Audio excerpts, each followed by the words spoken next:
નમસ્કાર. આજે આપણે રાસાયણિક સંયોગીકરણના જે નિયમો હતા 5 નિયમો લીધેલા, એના પછી તત્વ યોગમિતિ વિશે આજે લેશું. તત્વ યોગમિતિ વિશે ભણીશું. તત્વ યોગમિતિ એટલે છે શું? તો કે રાસાયણિક પ્રક્રિયા થતી હોય ત્યારે જે પ્રક્રિયકો છે, પ્રક્રિયકોના મોલની સંખ્યા, અને એમાંથી કોણ બને છે? નિપજો. અને અહીંયા પણ કની સંખ્યા? મોલની સંખ્યા. જેમ કે A પ્લસ B આ બંને પ્રક્રિયકો છે. હવે એમાંથી નિપજ બને છે C પ્લસ D. આ નિપજ બને છે. હવે આના મોલની સંખ્યા N1, આ N2 લખું, આ N3 લખું અને આ N4 લખું. સમતોલિત હું રાસાયણિક સમીકરણ કરું છું. તો N1 શું સૂચવે છે? A ના મોલ, પછી N2 એ B ના મોલ, અને N3 એ C ના મોલ, અને N4 એ D ના મોલ. એટલે આમ બહુ ટોપિક, એટલે સહેલામાં સહેલો ટોપિક છે, પણ આની ઉપરથી મારા તમને નાના નાના એક્ઝામ્પલ કે જે ગુજકેટ કે JEE કે નીટની અંદર આવી શકે એ પ્રોબ્લેમ ન થાય એટલા માટે એકદમ બેઝિક કોન્સેપ્ટ આપણે લઈએ છીએ. તો હવે આ આખા મોલ કોને કહેવાય? પ્રક્રિયકોના મોલ કોણ છે, નિપજોના કોણ મોલ છે, એ આપણે બધાને ખ્યાલ જ છે. મોલનું સૂત્ર શું છે? મોલનું સૂત્ર મોલ બરાબર વજન છેદમાં અણુભાર, એટલે કે આપેલું વજન છેદમાં આણ્વીય દળ. હવે આ મોલ મેં લીધો છે એ કોઈ જથ્થા માટે હું મોલની વાત કરું છું, જથ્થા માટે. પણ વાયુ પાત્રની અંદર પ્રક્રિયાની અંદર વાયુ ઘટકો જો હોય તો એના માટે પણ મોલ મેળવી શકાય. પણ એ મોલ કોના થાય? વાયુ રૂપ ઘટકના મોલ બરાબર આપેલ વાયુનું કદ, પણ ક્યારે? STPA. અને નીચે મોલર કદ. જોજો એકદમ શાંતિ જોજો, પછી આને બહુ ટૂંકી રીતમાં જઈ રહેશું આપણે. હવે આ મોલર કદ એટલે કેટલું? મોલર કદ એટલે કેટલું? અને આ આણ્વીય દળ અહીંયા આપણે કરીએ છીએ આણ્વીય દળ. હવે એના માટેનું સિમ્પલ વસ્તુ, ટૂંકામાં ટૂંકી રીત, કે જે 4 પરિબળો એકબીજા સાથે કનેક્ટેડ છે એને વસ્તુ લઈએ. 1 મોલ પદાર્થનો દ્રવ્યનો જથ્થો આપણી પાસે હોય, જેમ કે મારી પાસે 1 મોલ કોડી છે. નાના બાળકો જે કોડી રમે ને, એ કોડી, 1 મોલ કોડી છે. તો એને એક બોક્સમાં ભરી દીધી મેં. 1 મોલ કોડી બોક્સમાં ભરી દીધી. 1 મોલ કોડી આવું કહી. તો હવે એ કોડી છે એની સંખ્યા કેટલી થશે? સંખ્યા થશે 6.022 into 10⁻23. આની અંદર આ બીજા બોક્સની અંદર હું કરું છું, વાસ્તવમાં બીજું બોક્સ નથી, એની અંદર જ મેં શું કર્યું છે? સંખ્યા લીધી. એટલે અહીંયા શું કર્યું? સંખ્યા. હવે જો એ કોડી વાયુરૂપ અવસ્થામાં હોય અને હું પાત્રને બંધ કરું અને STPA, આપણે આજે ટોટલી લેક્ચર STPA રાખીશું, બંધ કરીએ તો આ જે કદ છે એ કદ કેટલું થાય? તો કે 22.4 લીટર થાય, અથવા તો 22.4 ડેસીમીટર ક્યુબ. હવે જો આપણી પાસે કયા કયા રિલેશન આવ્યા? કોડી 1 મોલ જથ્થા સ્વરૂપે આવ્યું છે.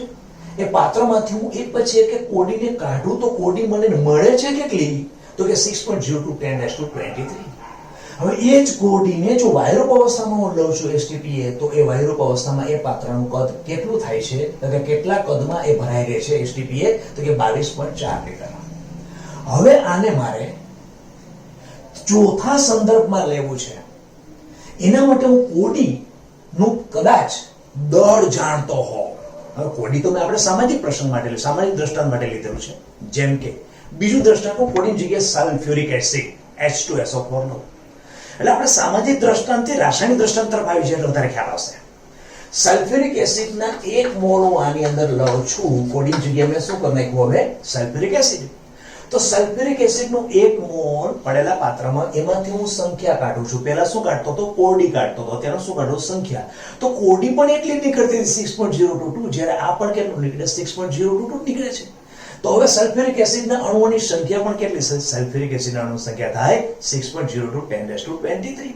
જો બોક્સ એક જ છે, 1 મોલ જથ્થાની અંદર સંખ્યા કેટલી થઈ? 6.022 into 10⁻23. હવે એ જે પડેલો છે એને STPA કદ કરશું તો કદ કેટલું થશે? 22.4 લીટર. અને એને લઈને ત્રાજવામાં મૂકો એટલે વજન થશે 98 ગ્રામ. 98 ગ્રામ છે શું? સલ્ફ્યુરિક એસિડ નું આણ્વીય દળ. આ મેં 4 બોક્સ કર્યા છે અલગ અલગ, એ અલગ અલગ નથી. વાસ્તવમાં એક બોક્સની અંદર સલ્ફ્યુરિક એસિડ ભરેલો છે. કેટલો ભરેલો છે? હું અહીંથી ચાલુ કરું છું. આણ્વીય દળ એટલે કેટલો? 98 ગ્રામ એ બોક્સની અંદર સલ્ફ્યુરિક એસિડ ભરેલો છે. એસટીપીએ સિચ્યુએશન ફિક્સ છે. હવે બરોબર મિત્રો સાંભળો. એક વિદ્યાર્થી, મેં આવીને વિદ્યાર્થીને કહ્યું કે આ બોક્સ છે, એનો 98 ગ્રામ સલ્ફ્યુરિક એસિડ ભરેલો છે. એક વિદ્યાર્થી આવ્યો, એને કીધું સર એસટીપીએ છે? હા એસટીપીએ છે. અચ્છા, આ તો 22.4 લીટર કદ છે. હા 22 બરોબર છે વિદ્યાર્થી, ખોટો નથી. ત્રીજો વિદ્યાર્થી આવ્યો, એણે કહ્યું કે સર આની અંદર સલ્ફ્યુરિક એસિડના 6.0 to 10⁻23 કણોની સંખ્યા છે. હા એ વસ્તુ પણ સાચી છે. તો પછી ચોથી વસ્તુ શું થઈ? 3 વસ્તુ આવી ગઈ. 1 મોલ, મેં શું કીધું હતું? 1 મોલ. પહેલો વિદ્યાર્થી અલગ કહે છે, આ વિદ્યાર્થી અલગ કહે છે, ચોથો વિદ્યાર્થી પણ અલગ. આમ 4 વસ્તુનું રિલેશન શું થયો? તો કે 1 મોલ સલ્ફ્યુરિક એસિડ તમે કહો, એનો મતલબ થયું કે એનું વજન કાઢવા જાવ તો એનું 98 ગ્રામ એટલે આણ્વીય દળ. આણ્વીય દળ જેટલું વજન લો એટલે એ આપણને શું મળી ગયો? 1 મોલ મળી ગયો. 1 મોલ એટલે સંખ્યાની દ્રષ્ટિએ કેટલો થાય? 6.0 to 10⁻23 થાય. 6.0 to 10⁻23 કોઈ પણ પાત્રની અંદર સલ્ફ્યુરિક એસિડનું અણુ તમે લો એટલે તમે બીજી ભાષામાં વિજ્ઞાનમાં શું કહી શકો? 1 મોલ સલ્ફ્યુરિક એસિડ મેં લીધેલો છે. 1 મોલ સલ્ફ્યુરિક એસિડનું એસટીપીએ કદ કરશો તો કેટલું થશે? 22.4 લીટર. હવે એસટીપીએ 22.4 લીટર સલ્ફ્યુરિક એસિડ લો એટલે તમારો કેટલો થાય? 1 મોલ. 22.4 લીટર સલ્ફ્યુરિક એસિડ તમારી પાસે છે અને તમને કોઈ કે મને આમાં સંખ્યા જણાવો. અરે કહેવાની જરૂર નથી, એમાં સંખ્યા 6.0 to 10⁻23 થાય.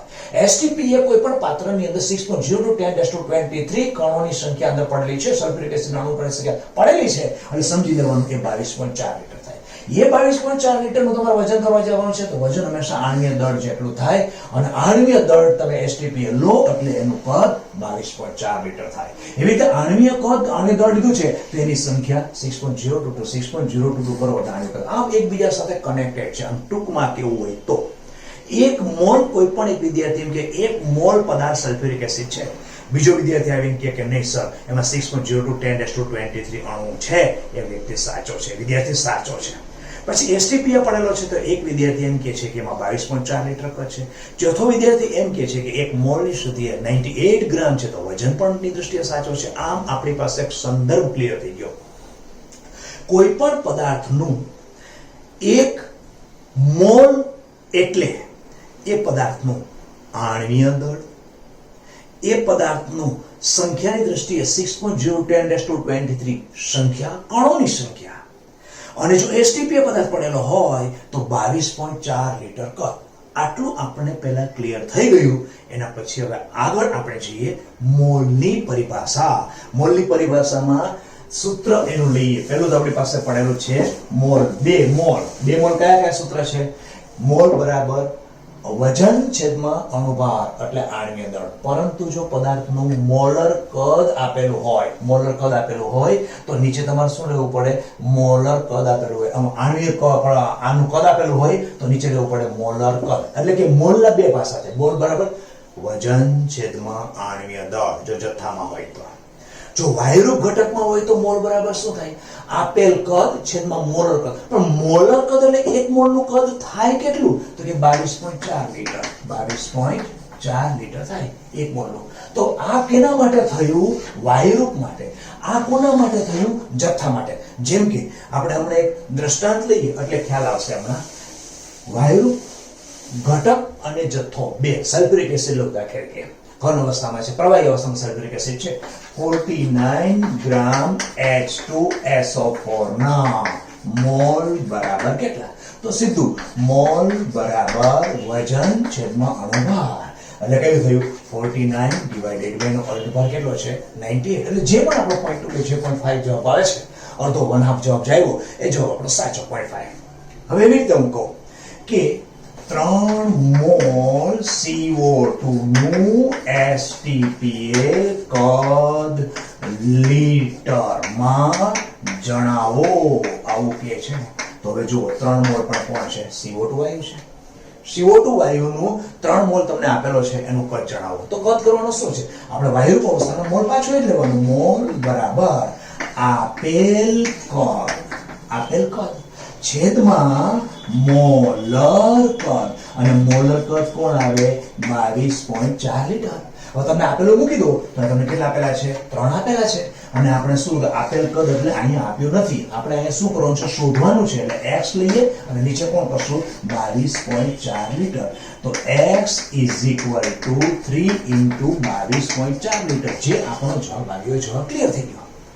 હવે આના પરથી બે પ્રકારના હું તમને અહીંયા દાખલા કરાવીશ, ધ્યાન રાખજો. બે પ્રકારના દાખલા આપણે કરીએ.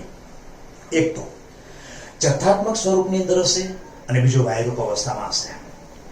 સૂત્ર એક જ છે મિત્રો, વજન આપેલું વજન છેદમાં એ પદાર્થનું આણ્વીય દળ. બીજી વસ્તુ વાયરૂપ હોય તો આપેલ કદ છેદમાં મોલર કદ. પણ મોલર કદ ફિક્સ છે. મોલર કદ કેટલો છે? 22.4 લીટર. કેવું છે? ફિક્સ જ છે. સૂત્ર ફરીથી પાછા બે એક જ છે. મોલ જથ્થાત્મક પદાર્થ વાયુ ન હોય એવો, એના માટે મોલ બરાબર વજન છેદમાં અણુભાર. એટલે આપેલ વજન છેદમાં એ પદાર્થનો અણુભાર. વાયુ ઘટક માટે પણ મોલ શોધવા એટલે શું? મોલ બરાબર આપેલ કદ છેદમાં મોલર દળ. અહીંયા પણ મોલર કદ. મોલર કદ હમણાં આપણે આવી રીતે આમ કરી દો, એક મોલનું કદ કેટલું થાય? 22.4. એટલે અહીંયા તમારો છેદ ફિક્સ જ આવે. કેટલો આવે? 22.4. એટલે હું અહીંયા તમને જે દાખલો લઉં છું એની અંદર ઘનમાંથી વાયુમાં જવાનું થશે ને વાયુમાંથી ઘનમાં પણ જવાનું થશે. એ પ્રમાણે આપણે એક દાખલા તરીકે લઈએ. ચાલો 16 ગ્રામ. હવે એવો દાખલો કરીએ કે જેની અંદર તમારું વધારે પિક્ચરમાં ક્લિયર થઈ જશે. બે ત્રણ આવા દાખલા લેશું ને અને એકદમ તમારું neat and clean picture clear થઈ જશે. હું તમને શોર્ટ ટ્રીક આપું ને, છેલ્લે લાસ્ટ ટ્રીક એ અપનાવજો એટલે તમારું એકદમ ક્લિયર થશે.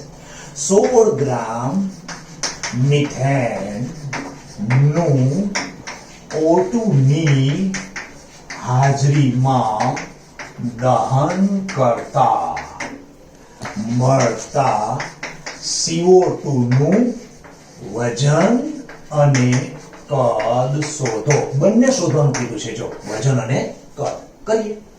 મિથેન CH4 મિથેન, એનું ઓક્સિજનની હાજરીમાં દહન એટલે O2. હવે એમાંથી કેટલું કોણ શું બને છે એ મેં તમને આની પહેલાના લેક્ચરમાં ટ્રીક આપેલી છે. કાર્બનિક પદાર્થનું દહન થાય ત્યારે જેટલા કાર્બન એટલા CO2. તો કેટલા કાર્બન છે? 1. એનો મતલબ CO2 આપણા થયા 1. અને જેટલા હાઇડ્રોજન છે એના અડધા પાણી એટલે હાઇડ્રોજન કેટલા છે? 4. એનો મતલબ કેટલા મૂકશો? અડધા મૂકશો એટલે પાણીના અણુ અડધા એટલે 2. હવે તમારું ઓલરેડી બે તો બેલેન્સ થઈ ગયેલું છે. કાર્બન અને હાઇડ્રોજન તો ઓલરેડી બેલેન્સ થઈ જ ગયેલા છે. તમારે બેલેન્સિંગ કરવાનું કોનું છે? ઓક્સિજનનું. ઓક્સિજન અહીં કેટલા છે? 2 ને અહીંયા 2 એટલે 4. આમ આ રાસાયણિક સમીકરણ પહેલા બેલેન્સ કરી નાખો. ફરીથી રાસાયણિક સમીકરણ જે આપ્યું છે કમ્પ્લીટ થઈ ગયું, બેલેન્સ થઈ ગયું. હવે તમને જે આપેલું છે એ શું છે? જો 16 ગ્રામ કોના છે? મિથેનમાં. કોઈ બીજી અંદર કરશો નહીં, અંદર કોઈ પણ હરી કરશો નહીં. કહું પ્રમાણે એ પ્રમાણે જ કરો. તમને જે વજન આપેલું છે ને કોનું છે? મિથેનનું. એના મોલ શોધી લો. શોધીએ ચાલો. મિથેનના મોલ શોધીએ. મિથેનના મોલ બરાબર વજન છે અણુભાર. વજન આપેલું છે, વજન છે અણુભાર. તો વજન કેટલું છે? 16. હવે મિથેનનું આણ્વીય દળ કેટલું થાય? 12 ને 4 16. એનો મતલબ મિથેનનો મોલ કેટલો થયો? 1 મોલ મિથેન આપેલું છે. મેં કશું જ કર્યું નથી. મેં શું કર્યું? ફક્ત જે વજન હતું ને એને કન્વર્ટ શેમાં કરી નાખ્યું? તો કે મેં મોલમાં કન્વર્ટ કરી નાખ્યું. 1 મોલ મળ્યો. હવે આના પછી પહેલું સ્ટેપ આ છે. બીજું સ્ટેપ છે રાસાયણિક સમીકરણમાં જતા રહો. રાસાયણિક સમીકરણમાં જતા રહો એટલે સંતુલિત રાસાયણિક સમીકરણનું અર્થઘટન સમજો. શું છે? 1 મોલ જ્યારે, કારણ કે બધાની આગળ એક, અહીંયા 1 આવે, અહીં 2 છે, અહીંયા 1 છે, અહીંયા 2 છે, આવી તો હોય જ. તો શું બતાવે છે? અર્થઘટન શું થાય? તત્વયુગ્મની વસ્તુ આ જ છે કે 1 મોલ મિથેનનું જ્યારે દહન કરો ત્યારે તમારે શોધવાનું શું છે? CO2. તો ડાયરેક્ટ CO2 પર જતા રહો. 1 મોલ મિથેનનું ઓક્સિજનની હાજરીમાં દહન થાય ત્યારે તમારો મિથેન કાર્બન ડાયોક્સાઇડ કેટલો મળે છે? 1 મોલ. એટલે તમને ખબર પડી ગઈ. સીધું જ 1 ની સામે 1 છે. તો અહીંયા મને મળ્યો કેટલો? મિથેનના મોલ કેટલા છે? 1 મળ્યા છે. તો અહીં કાર્બન ડાયોક્સાઇડના મોલ પણ કેટલા મળશે મને? 1 જ મળશે. સપોઝ ધારો કે અહીંયા 2 મળ્યા હોત મને, તો શું થાત? સમીકરણ ઉપર જતો રહેત. શું? 1 મોલ મિથેનના દહનથી 1 મોલ કાર્બન ડાયોક્સાઇડ મળે છે, તો 2 મોલ મિથેનના દહનથી 2 મોલ કાર્બન ડાયોક્સાઇડ મળે. એટલે તમે સેકન્ડ સ્ટેજ કર્યું શું? કર્યું એ કે મારે જે શોધવાનું છે ને એનું શું કરી લીધું? મેં મોલ મેળવી લીધા. એટલે મને શું આવી ગયા? આના મોલ કેટલા થયા? 1 મોલ. હવે 1 મોલ કાર્બન ડાયોક્સાઇડ મારી પાસે છે અને મારે શોધવાનું શું છે? કાર્બન ડાયોક્સાઇડનું વજન એ શોધવાનું છે અને કાર્બન ડાયોક્સાઇડનું કદ. એક જ દાખલામાં તમે નીટ એન્ડ ક્લીન થઈ જશે.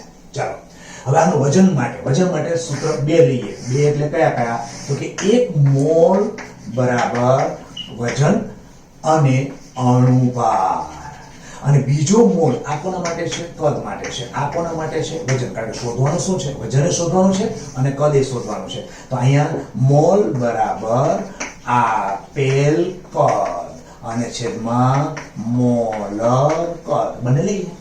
તો અહીંયા કાર્બન ડાયોક્સાઇડના મોલ કેટલા થશે? 1. વજન મને મળ્યું નથી, મને તો શોધવાનું છે, વજન શોધવાનું છે. અને કાર્બન ડાયોક્સાઇડનો અણુભાર એટલે અહીંયા 12 ને 16, આ 16 દુને 32, 32 ને 12 44, અહીંયા 44. એનો મતલબ કે વજન ઇઝ ઇક્વલ ટુ કેટલું આવ્યું? 44 ગ્રામ. એના પછી અહીંયા આ મોલ કાર્બન ડાયોક્સાઇડનો મોલ તો એક પડી ગયો છે, તો એક એ આવશે. પછી આપેલ કદ નથી, એ તો શોધવાનું છે એટલે આપણે x લઈ લઈએ અને મોલર કદ અહીંયા આ ફિક્સ આવશે. શું આવશે? 22.4. કારણ કે હમણાં થોડી પહેલા કીધું હતું, પેલો ચાર્ટ યાદ કરો, હમણાં કહ્યું હતું 1 મોલનું કદ 22.4 લીટર, આ સંખ્યા 6.022, પછી મોલ, પછી એના પછી અણુના આણ્વીય દળ, બધી જ વસ્તુ આપણે ખબર છે. આપણે દાખલા અત્યારે STPL લઈએ છીએ. ઓકે, એટલે આ જવાબ આવી ગયો કેટલો? x બરાબર 22.4 લીટર. 22.4 લીટર. આ એક દાખલો પૂરો થયો. હવે એવું કરીએ, કદાચ બીજો એક દાખલો લઈએ, એના પછી દાખલો 50 ગ્રામ કેલ્શિયમ કાર્બોનેટને હું દહન કરું છું. 50 ગ્રામ કેલ્શિયમ કાર્બોનેટનું દહન કરું તો જે 50 ગ્રામ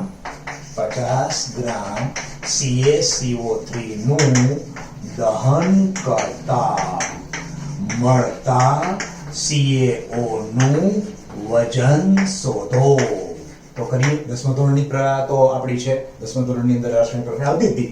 કેલ્શિયમ કાર્બોનેટ એનું વિઘટન કરો એટલે કોણ મળશે? CaO અને CO2. રાસાયણિક સમીકરણ બેલેન્સ કરી લઈએ. બેલેન્સ કરીએ તો અહીંયા ઓક્સિજન કેટલા છે? 3. તો અહીંયા પણ ઓક્સિજન 3 છે, કેલ્શિયમ 1 છે, કેલ્શિયમ 1, કાર્બન 1 છે, કાર્બન 1 છે. ઓલરેડી રાસાયણિક સમીકરણ બેલેન્સ છે. વજન કોનું આપેલું છે? વજન કોનું છે? કેલ્શિયમ કાર્બોનેટનું. એ કેટલું છે? 50 ગ્રામ વજન આપેલું છે.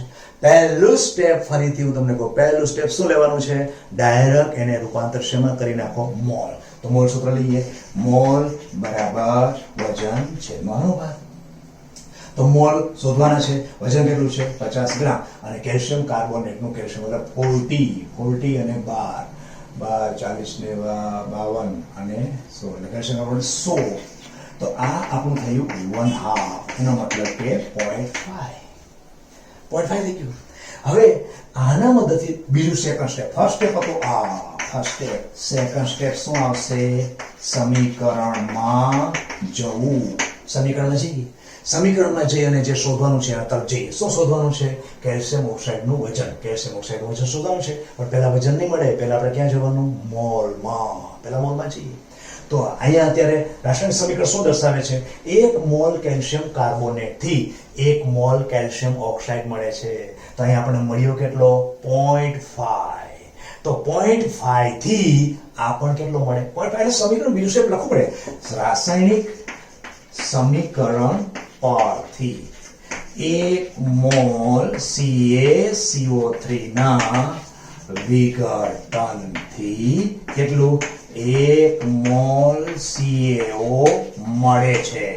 તો આપણને અહીંયા મોલ કેટલા મળ્યા? 0.5 મોલ CaCO ના વિઘટનથી કેટલું મળે? 0.5 મોલ. કોણ મળ્યું? CaO. આ મળી ગયું. CaO ના તમને મોલ મળી ગયા. હવે મોલ ઉપરથી શોધવાનું શું છે? વજન. તો સીધી વાત છે, સૂત્ર મોલ બરાબર એ લખીએ, મોલ બરાબર વજન છેદમાં અણુભાર. તો મોલ કેટલા છે 0.5 ઇઝ ઇક્વલ ટુ વજન શોધવાનું છે અને અણુભાર કેલ્શિયમ ઓક્સાઇડનો અણુભાર વજન કેલ્શિયમ ઓક્સાઇડનો અણુભાર એટલે અહીંયા જે પણ આવશે અહીંયા કેટલો આવશે 40 + 16 એટલે જે પણ આવે એ આપણો જવાબ શું આવશે W શોધી લેશો જે વજન આપણું નક્કી કરેલું છે જે મેળવવાનું છે એ મળી જશે. હવે આ જગ્યાએ કદાચ એવું પણ પૂછે તમને કે અહીંયા શું આપણે આપેલું હતું બીજું શું છૂટું પડે છે CO2 છૂટું પડે છે તો એવું પણ કહે કે ભાઈ CO2 નું કદ શોધો. હવે CO2 નું કદ શોધો શું તો કાંઈ નહીં કરવાનું પહેલું તો આપણે શું કર્યું છે 50 ગ્રામ કેલ્શિયમ કાર્બોનેટનું જે વજન હતું ને એને શેમાં ડાયવર્ટ કરી નાખ્યું છે તો પહેલા મોલમાં. પછી સેકન્ડ સ્ટેપ શું જવાનું રાસાયણિક સમીકરણ. રાસાયણિક સમીકરણથી શું કહીશું 1 મોલ કેલ્શિયમ કાર્બોનેટના વિઘટનથી 1 મોલ કાર્બન ડાયોક્સાઇડ મળે છે તો 0.5 આપણને મળેલો છે તો 0.5 થી કેટલો તો કે પણ આપણો કેટલો થશે 0.5 થશે. 0.5 મળી ગયો પાછું આપણે મોલનું સૂત્ર લેવાનું પણ ફરક કેટલો થશે કે મોલ બરાબર આપેલ કદ. હવે આપેલ કદ આપણી પાસે છે નહીં એટલે અહીંયા શું થશે x થશે અને નીચે કોણ આવશે મોલર કદ. મોલર કદ કેટલો આવે છે એ તો ફિક્સ જ રહેશે. વાયુ ઘટકની અંદર નીચેનો પોર્શન હંમેશા STP ફિક્સ જ રહેશે કેટલો 22.4 લીટર. આ વસ્તુ ફિક્સ રહેશે. એના પછીનો એક દાખલો વધારાનો લઈએ ચાલો એટલે થોડું વધારે ક્લિયર થતું જાય આપણું. 2-3 દાખલા થોડી પ્રેક્ટિસમાં આવે એટલે વધારે ક્લિયર થાય. એક બ્યુટેનના દહનનો દાખલો લઈએ. બ્યુટેનના દહનનો બ્યુટેન 5.8 ગ્રામ બ્યુટેનના દહનથી કેટલો CO2 ઉત્પન્ન થાય. હવે બ્યુટેન લઈએ તો બ્યુટેન આપણે ખબર છે બ્યુટેન એટલે કોણ તો કે C4H10 આ બ્યુટેન C4H10. હવે એની ઓક્સિજનની હાજરીમાં દહન કરો છો. ઓક્સિજનની હાજરીમાં દહન કરો ત્યારે મેં તમને કહ્યું છે રાસાયણિક સમીકરણ સંતુલિત કરવા માટે કાર્બનિક પદાર્થનું હંમેશા ઓક્સિજનની હાજરીમાં દહન થાય ત્યારે બે જ ઘટકો છૂટા પડે. કોણ? એક કાર્બન ડાયોક્સાઇડ અને બીજો પાણી. તો કેટલા કાર્બન ડાયોક્સાઇડ લેવાના રીત આપણે યાદ કરો. જેટલા કાર્બન હોય એટલા જ કાર્બન ડાયોક્સાઇડ લેવાના. તો કેટલા કાર્બન છે 4 એટલે અહીં શું થશે 4 કાર્બન ડાયોક્સાઇડ અને હાઇડ્રોજન છે એના કરતા અડધા શું કરવાના પાણી લેવાના. તો હાઇડ્રોજન કેટલા છે 10 તો અડધા હાઇડ્રોજન 10 છે તો અહીં કેટલા પાણી થશે 5H2O. એનો મતલબ કાર્બન અને હાઇડ્રોજનનું સીધું જ તમારું બેલેન્સ થઈ ગયેલું છે. ફક્ત બેલેન્સ બાકી કોનું રહ્યું તો કે ઓક્સિજનનું રહ્યું. તો ઓક્સિજન કરીએ. ઓક્સિજન કેટલા છે 5 અને અહીંયા 5 4 8 ને 5 13 ઓક્સિજન છે. હવે 13 ઓક્સિજન અહીં કરવાના કેવી રીતે? 13 ઓક્સિજન કરવા માટે કઈ વાંધો નહીં એવું કરીએ 13/2. હવે 13/2 તમને અપૂર્ણાંક યોગ્ય ન લાગતો હોય તો કોઈ વાંધો નહીં. અપૂર્ણાંકને કાઢવા માટે નીચેના ભાગની અંદર કોણ છે 2 છે તો આખા સમીકરણને 2 વડે ગુણી નાખો અને તમારો 2 નીકળી જશે. જેમ કે અહીંયા 2 વડે ગુણી નાખીએ આને 2 વડે ગુણી નાખીએ એટલે આ નીકળી જાય અને આને 2 વડે ગુણીએ એટલે 4 દુને 8 થાય અને આને 2 વડે ગુણીએ એટલે આ કેટલા થશે 10. હવે આખું આ વસ્તુ સમીકરણ બેલેન્સિંગ થઈ ગયું. હવે પહેલું જ આપણે શું કરવાનું છે 5.8 ગ્રામ બ્યુટેન આપેલો છે. 5.8 ગ્રામ બ્યુટેન છે તો બ્યુટેનનું પહેલું જ મોલ શોધી લો. મોલ શોધી લઈએ ચાલો. બ્યુટેનના મોલ બરાબર વજન છેદમાં અણુભાર. તો વજન કેટલું છે 5.8 ગ્રામ અને નીચેના ભાગની અંદર બ્યુટેનનો આની અંદર 12 ચોક 48 48 ને 10 એટલે 58 થયા. એનો મતલબ કેટલો આવ્યો 0.1 મોલ. 0.1 મોલ બ્યુટેન આવી ગયો. હવે આપણે શોધવાનું શું છે? શોધવાનું શું છે તો કે ઉત્પન્ન થતા કાર્બન ડાયોક્સાઇડ નું વજન શોધવાનું છે. કેટલો કાર્બન ડાયોક્સાઇડ હશે. હવે અહીંયા વજન કરી નાખીએ કેટલા ગ્રામ કરી નાખીએ એટલે આપણે કન્ફ્યુઝન તમને ન થાય કે આમાં કદ શોધવાનું છે કે વજન શોધવાનું. આપણે વજન શોધીએ ચાલો. કાર્બન ડાયોક્સાઇડ નું વજન શોધીએ તો ભાઈ કેટલો ઉત્પન્ન થયો આપણે મેળવ્યો કેટલો પેલા વજન હતું એનું રૂપાંતર કેમાં કર્યું મોલમાં. તો બ્યુટેનના મોલ કેટલા મળ્યા 0.1. હવે રાસાયણિક સમીકરણ પહેલું સ્ટેપ આ છે. બીજું સ્ટેપ રાસાયણિક સમીકરણ. રાસાયણિક સમીકરણમાં જઈએ તો 2 મોલ બ્યુટેન જ્યારે ઓક્સિજનની હાજરીમાં બર્ન થાય એટલે કે 2 મોલ જ્યારે સળગે છે ત્યારે તમારા કેટલા મોલ કાર્બન ડાયોક્સાઇડ મળે છે એટલે સમીકરણ પરથી આમ લખવું પડે. સમીકરણ પરથી 2 મોલ C4H10 ના દહનથી કેટલા મોલ મળે છે 8 મોલ CO2 મળે. ઓકે તો આપણને કેટલા મોલ મળ્યા છે એટલે કે 5.8 ગ્રામનું રૂપાંતર શેમાં કર્યું મોલમાં તો મોલ કેટલા મળે છે 0.1 મોલ C4H10 ના દહનથી કેટલા મોલ આપણને કાર્બન ડાયોક્સાઇડ મળશે તો આ શું થઈ ગયું 8 into 0.1 divided by 2 એટલે 0.4 મોલ કોણ મળી ગયો કાર્બન ડાયોક્સાઇડ 0.4 મોલ મળી ગયો હવે એનું વજન શોધવું છે એટલે આ બીજું સ્ટેપ આવી ગયું આ બીજું સ્ટેપ હતું આ આપણું પહેલું સ્ટેપ હતું આ બીજું સ્ટેપ એટલે ત્રીજું સ્ટેપ એટલે શું કાર્બન ડાયોક્સાઇડ નું CO2 ના મોલ બરાબર વજન છેદમાં વજન શોધવાનું છે એટલે અણુભાર તો મોલ કેટલા આવ્યા 0.4 ઇઝ ઇક્વલ ટુ વજન આપણે શોધવાનું છે તો હવે નીચેના ભાગની અંદર કોણ આવશે CO2 નો અણુભાર એટલે આપણું વજન જે પણ કંઈ આવશે એ આપણો જવાબ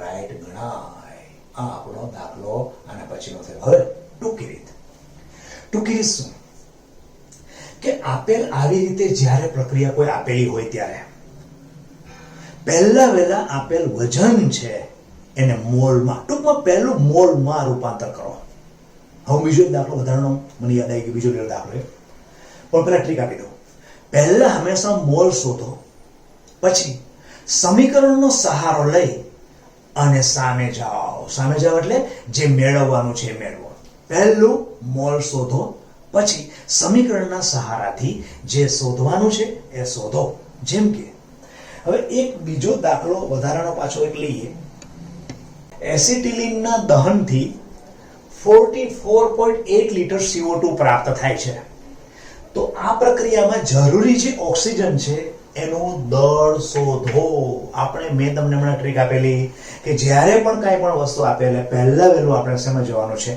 મોલમાં હવે અહીંયા CO2 ના લીટરમાં કદ આપેલું છે એટલે વાયરો ઘટક છે તો કોઈ વાંધો નહીં આપણે અહીંયા મોલ કરી શકશું પણ પહેલું શું કરવાનું છે એસિટિલિનનું દહન કરવાનું હવે એસિટિલિન એટલે શું C2H2 અને ઓક્સિજનની હાજરીમાં દહન કરીએ છીએ આપણે રીત ટ્રીક ચાલુ શું મળશે જેટલા કાર્બન એટલા ઓક્સિજન કેટલા કાર્બન છે 2 એટલે અહીંયા ટ્વાઇસ CO2 અને હાઇડ્રોજન કેટલા છે 2 એનો મતલબ કે એક H2O અડધા H2O થાય હવે ઓક્સિજન બેલેન્સ કરીએ તો અહીં કેટલા છે 2 ને 2 4 4 ને 1 5 ઓક્સિજન છે તો 5 ઓક્સિજન ને અહીંયા આપણે 2 છે તો 5 ઓક્સિજન કરવા કેવી રીતે ફરીથી કઈ પ્રોબ્લેમ થયો 2C2 કાર્બનની સંખ્યા 2 એટલે 2 CO2 હાઇડ્રોજન છે એના કરતા અડધા પાણીના અણુઓ થાય અડધા તો 2 ને 2 4 4 ને 5 ઓક્સિજન કરીએ તો 5 ઓક્સિજન માટે અહીંયા 5/2 કરીએ કઈ વાંધો નહીં 5/2 કરવા માટે આપણે સગુણ કાઢી નાખીએ સગુણ કાઢવા માટે શું કરવું પડશે આને 2 વડે ગુણીએ દરેકને 2 વડે ગુણીએ તો અહીં 2 વડે ગુણી લેશું અહીંયા પણ 2 વડે ગુણી લેશું અહીં 2 વડે ગુણશું એટલે થશે આ 4 અને અહીંયા 2 વડે ઓકે કમ્પ્લીટ ક્લિયર થઈ ગયું હવે જો કરવાનું શું છે 44.8 લીટર CO2 પ્રાપ્ત કરવા માટે એટલે કોઈકનું કદ આપેલું છે STP એ કોનું કદ આપેલું છે CO2 નું કાઈ વાંધો નહીં પહેલું જ આપણું ફિક્સ સ્ટેપ છે શું મોલ કાઢો તો પહેલા કરીએ CO2 ના મોલ જો વાયુ ઘટક છે એટલે કે આપેલ કદ અને STP એ મોલર કદ તો આપેલ કદ કેટલું છે આપેલ કદ છે 44.8 અને નીચેના ભાગમાં મોલર કદ કેટલું 22.4 એટલે સીધો જ અહીંયા કોણ આવી ગયો જવાબ 2 મોલ તમને CO2 મળી ગયા બમણ છો હવે CO2 ના મોલ મળી ગયા પછી આપણે શોધવાનું શું છે ઓક્સિજનનું દળ સીધું જ ક્યાં જવાનું છે સમીકરણમાં શું સૂચવે છે કે જ્યારે 4 મોલ CO2 એટલે કે 4 મોલ CO2 મેળવવા કારણ કે નિપજ છે ને 4 મોલ CO2 મેળવવા કેટલા મોલની જરૂર પડે છે ઓક્સિજનના 5 મોલ O2 ની જરૂર પડે પરંતુ તમે અહીંયા અત્યારે 44.8 લીટર CO2 હતું એનું રૂપાંતર મોલમાં કર્યું તો તમારી પાસે અત્યારે રકમની આમાં કેટલા મળેલા છે આપેલા કેટલા છે 2 મોલ તો 2 મોલ CO2 મેળવવા માટે કેટલા થાય તો 2 into 5 divided by 4 is equal to 2.5 mall આ કોના આવી ગયા મોલ? આપણને ઓક્સિજનના મોલ આવી ગયા, ઓક્સિજનના મોલ. પણ તમારે શોધવાનું શું છે? ઓક્સિજનનું દળ. તો કોઈ વાંધો નહીં, દળ શોધી લઈએ અહીંયા. તો O2 ના મોલ બરાબર O2 નું વજન છેદમાં O2 નું આણ્વીય દળ. તો O2 ના મોલ કેટલા છે? 2.5. આપણે મેળવ્યા ને 2.5 ઇઝ ઇક્વલ ટુ વજન જે O2 મેળવવાનું છે, અને O2 એટલે 16 ને 32. તેથી W ઇઝ ઇક્વલ ટુ જે પણ કંઈ આપણું દળ આવે તે, જે પણ વજન આપણું આવે છે. હવે આના પછી આ ટોપિક ક્લિયર થઈ ગયો ઓલમોસ્ટ. હું એવું માનું કે લગભગ બધા જ બાળકોનું ક્લિયર થઈ ગયું હશે. છતાં પણ આંકડાની તત્વયુગમિતિ છે એની અંદર હજી પણ જેટલા એક્ઝામ્પલ લઈએ એટલા ઓછા છે, પણ આપણે ઘણું બધું આગળ જવાનું છે. નાના નાના આવા ટર્મ્સ ઘણા ભણવાના છે. હવે છતાં પણ જો આની અંદર કોઈ પ્રોબ્લેમ્સ આવતો હોય તો મારા જે કોમેન્ટ્સ બોક્સ છે, કોમેન્ટ્સ બોક્સની અંદર આપ જણાવશો. હું પ્રયત્ન એવા કરીશ કે આપના મેક્સિમમ પ્રોબ્લેમ્સ સોલ્વ કરી શકું, એવો હું પ્રયત્ન કરીશ. હવે આપણે નવો ટોપિક લઈએ છીએ, પર્સન્ટેજ. કોઈ પણ ઘટકનું પ્રમાણ કેટલું છે. બહુ નાનો અને બહુ ઇઝી ટોપિક છે. ટકાવારી. ટકાવારી લઈએ, ટકાવારી. જેમ કે પદાર્થ તમારી પાસે H2O છે, તો H2O માં હાઇડ્રોજનને કંઈક ટકા તો હશે અને ઓક્સિજનને પણ કંઈક તો ટકા હશે. તો ટકાવારી હંમેશા પહેલા તો નીકળે કેટલા? 100 નીકળે. એનો મતલબ આપણું પિક્ચર નીટ એન્ડ ક્લીન થઈ ગયું. થોડું તો થયું છે કે તમારું જે પણ કઈ સૂત્ર ટકાવારીનું છે ને એમાં 100 તો આવવા જોઈએ છે, કારણ કે તો જ તમે ટકાવારી કાઢી શકો એવું કહી શકાય, કારણ કે હંમેશા ટકાવારી 100 નીકળે. તો સૂત્ર લઈએ તો પર્સન્ટેજ કોઈ પણ સંયોજનમાં તત્વની ટકાવારી મેળવવી એટલે શું? તો ઉપર કઈ આવશે, નીચે કઈ આવશે, એ શું આવશે પછીની વાત છે, પરંતુ પહેલા અહીંયા શું આવશે એ કન્ફર્મ છે, કારણ કે ટકાવારી તો 100 નીકળે. તો હવે આ ટકાવારી કઈ રીતે કાઢવી? મારો આખો આ ચોક સાથેનો અને હાથવાળો આખો ભાગ છે, એક પદાર્થ છે સમજો. તો આ આખા પદાર્થની અંદર કોણ કોણ છે? આ પદાર્થમાં કોણ કોણ છે? તો કે આ પણ છે, આ પણ છે, આ બે છે. તો આને આખાને હું 100 ગણું તો 100 માં આની પણ કઈક ટકાવારી છે, પ્લસ આની પણ ટકાવારી છે કે નહીં? હવે મારે આની ટકાવારી લેવી હોય તો આ આખું સંયોજન છે, એમાંનો આ તો કોઈ તત્વ છે. તો મારે શું લેવું પડે? આ તત્વનું વજન લઈ લઉં છું. અને કેમાં? તો કે આખા સંયોજનમાં તત્વનું વજન. તમારું સૂત્ર લગભગ ક્લિયર થયું. કઈ રીતે? તો ઉપરના ભાગમાં અહીંયા કોને મૂકશું? તત્વનું વજન. નીચે એ તત્વ જેમાં છે એનું વજન, એટલે કોનું? સંયોજનનું વજન. સંયોજનનું વજન. જેમ કે દ્રષ્ટાંત લઈએ, H2O માં O ની ટકાવારી ગણો. કેટલી થાય? તો percentage of oxygen is equal to, આ તો આપણું ફિક્સ થઈ જ ગયું. ઓકે, તો અહીં ઉપર કોણ આવશે? O નું વજન, અને નીચેના ભાગમાં H2O નું વજન. આ બધા ગ્રામમાં છે. ઓક્સિજનનું વજન કેટલું આવે? ઓક્સિજનનું વજન આપણે ખબર છે તો કેટલું? 16 ગ્રામ. નીચે પાણીનું 16 ને 2 18 into 100, એટલે આ આપણા સંયોજનની અંદર ઓક્સિજનની ટકાવારી આવી ગઈ. હવે એવી રીતે કદાચ જો આ જગ્યા મને HCl માં પૂછેલું છે, HCl માં Cl ની ટકાવારી, તો હવે શું કરશું? percentage of Cl is equal to ગુણાકાર 100 આવશે. અહીંયા ઉપર કોણ આવશે? Cl નું વજન. નીચે કોણ આવે? HCl નું વજન. તો Cl નું વજન કેટલું છે? 35.5, અને HCl નું 1 + 35.5 into 100. અહીંયા તમને ટકાવારી કોની મળશે? તો કે ક્લોરીનની મળશે. હવે થોડું કન્જસ્ટેડ થાય એવું એક દાખલો લઈએ. થોડું કન્જસ્ટેડ થાય. હવે હું એવું કહું છું કે H2SO4 માં ઓક્સિજનની ટકાવારી. H2SO4 માં O ની ટકાવારી ગણો. ઓકે, કરીએ. તો ટકાવારી બરાબર ઓક્સિજનની percentage of oxygen, એટલે કે ઓક્સિજનની ટકાવારી ઇઝ ઇક્વલ ટુ, આમ તો ખબર જ છે આપણે 100 મૂકવાના છે. ઉપરના ભાગની અંદર કોણ આવશે? તો કે ઓક્સિજનનું વજન. પણ મિત્રો ધ્યાન રાખજો, અહીંયા તમારા સલ્ફ્યુરિક એસિડના સૂત્રમાં ઓક્સિજન કેટલા છે તો કે 4 છે. જેમ કે હું આવી રીતે તમારી પાસે આમ 3 4 આવી રીતે મૂકી દઉં, આવી રીતે મૂકી દઉં 3 અને આવી રીતે મૂકી દઉં અને આમ પછી કહી દઉં કે આ સંયોજન છે. આ સંયોજન, સંયોજનમાં સફેદ દેખાતો ઘટક છે એનું, તો સીધી વાત છે આ 100 હોય તો આનું પ્રમાણ વધી જાય ને ભાઈ, આનું પ્રમાણ વધી જાય તો ટોટલ તમારે આને વજન બધાનું લેવું પડે. એક ખાલી સફેદ દેખાયનું 4 ને લેવું પડે. એવી રીતે અત્યારે સલ્ફ્યુરિક એસિડમાં ઓક્સિજન કેટલા છે? 4 છે. તો 4 કરીએ તો અહીંયા ભાગમાં કોણ આવે? આગળ 4 હશે અને નીચે કોણ હશે? આખા H2SO4 નું વજન, H2SO4 નું એક મોલનું વજન કેટલું થાય? દરેકનું વજન નતું લેવાનું. તો અહીંયા ઓક્સિજન 4 અને ઓક્સિજન કેટલું થાય? 16. આ થયું. નીચેના ભાગમાં સલ્ફ્યુરિક એસિડ આપણે ખબર છે 98 અને 100 ઇઝ ઇક્વલ ટુ આપણે શું આવી ગયો? ટકાવારીનો જવાબ. હવે આના પછી વધારે છેલ્લો એક દાખલો વધારે હજી થોડો કન્જસ્ટેડ બને એવો લઈ લઈએ. જેમ કે હું એવું આપું તમને કે MgSO4 into 7H2O માં percentage of H2O બરાબર કેટલા? આવું પૂછે તો કોઈ વાંધો નહીં. percentage of H2O is equal to કરીએ અને 100 તો ઉપર આવવાના છે ટકાવારીના સૂત્રની અંદર. તો ઉપર અહીં કોણ આવશે? H2O સીધું મૂકું છું. H2O નું વજન, H2O નું વજન આખા સંયોજનનું વજન કે છે અને ધ્યાન રાખજો કેટલા છે? 7 છે. H2 વજન 7. હવે નીચે કોણ આવે તો કે MgSO4 into 7H2O નું વજન. આખા ફોર્મ્યુલા થશે. તો હવે ઉપર કિંમત મૂકતા જઈએ 7 તો H2 કેટલા આવે? 18.